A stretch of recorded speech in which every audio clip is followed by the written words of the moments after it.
Planning to bring your cat to the UK? Well, you're in the right place. This process can seem daunting, but fear not, it's easier than you might think. So, buckle up and pay close attention as we unravel the step-by-step process to bring your feline friend to the United Kingdom.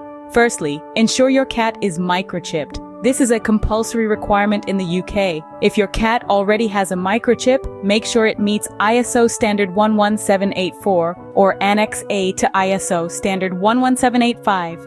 If not, you'll need to bring your own microchip scanner. Secondly, your cat must be vaccinated against rabies.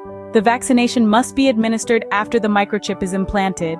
If your cat was vaccinated before the microchip was implanted, they will need to be vaccinated again. After vaccination, you need to wait 21 days before travel.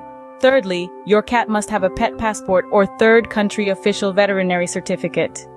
These documents should include details of the microchip, rabies vaccination, and the waiting period.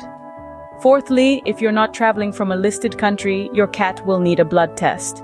The blood sample must be taken at least 30 days after the rabies vaccination, and the test should be carried out in an EU-approved laboratory.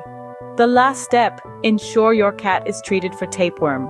This treatment must be administered by a vet not less than 24 hours and not more than 120 hours, 5 days, before arrival in the UK. Remember, your cat must travel with an approved transport company and route unless you're traveling between the UK and Ireland. To summarize, here are the key points to remember. Your cat must be microchipped and vaccinated against rabies.